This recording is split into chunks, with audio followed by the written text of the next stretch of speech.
एक छोटे से गांव में कुमार सोहन रहता था। वो मिट्टी के बर्तन व खिलौने बनाया करता था और उसे शहर जाकर बेचा करता था। कभी कभी उसके 2-4 खिलौने बिकते तो कभी वो भी नहीं, जैसे तैसे उसका गुजारा चल रहा था। एक दिन उसकी बीबी शीला बोली, सुनो जी, क्यों न शहर जाकर कोई नौकरी ही कर लो। नौकरी करोगे तो महीने के अंत में कुछ धन तो आएगा। बीवी की बात सुन अब सोहन को भी ऐसा ही लगने लगा था, पर उसको मिट्टी के खिलौने बनाने का बहुत शौक था, लेकिन हालात से मजबूर था।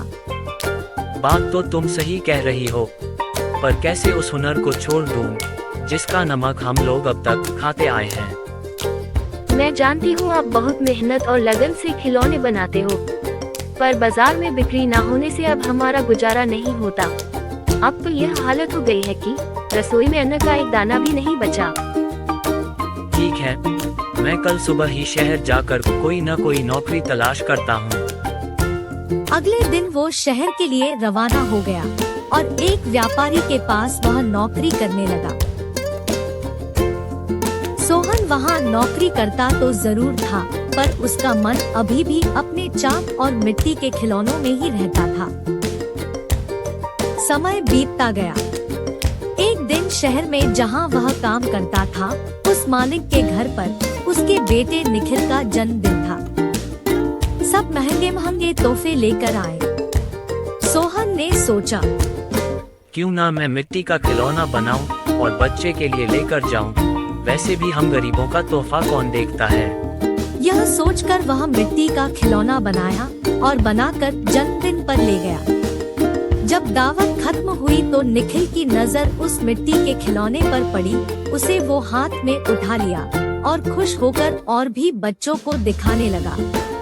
खिलौना सभी बच्चों को बहुत पसंद आया और जिद करने लगे कि उनको भी वैसा ही खिलौना चाहिए। यह सब देख सभी मेहमान एक दूसरे की तरफ देखने लगे और एक ही बात पूछने लगे, अरे वाह, इतना शानदार तोहफा कौन लाया है? इतना महंगा तोहफा ये किसने लाया होगा?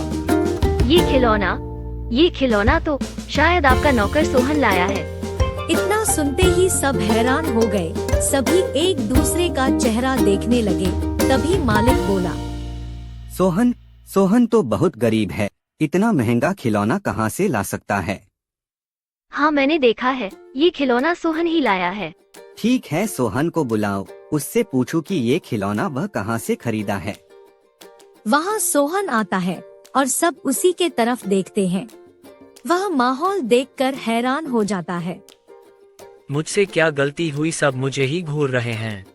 शायद मेरा खिलौना निखिल को पसंद नहीं आया होगा और बच्चों के सामने वो अपमानित होगा। कोई बात नहीं, मैं माफी मांग लूंगा। मालिक, क्या आपने मुझे बुलाया? हाँ सोहन, क्या यह खिलौना तुमने दिया है? हाँ मालिक। तुम यह खिलौना कहाँ से लेकर आए हो और इतना महंगा तोहफा तुम लाए कैसे? इतना सुन सोहन मन ही मन खुश होता है और मुस्कुराते हुए बोलता है, माफ कीजिएगा मालिक, ये कोई महंगा तोहफा नहीं है, यह मैंने खुद बनाया है। गांव में यही खिलौना बनाकर मैं अपने परिवार का गुजारा करता था, लेकिन इससे अब घर नहीं चलता, इसलिए आपके यहाँ नौकरी करने आया हूँ। अरे वाह, तुम क्या अभी है खिलौना बना सकते हो?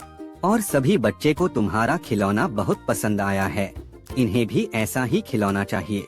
सोहन खुश होकर बोला, हाँ मालिक, बिल्कुल बना सकता हूँ। जब कल मैं आऊँगा तो खिलौना बना कर लेते आऊँगा।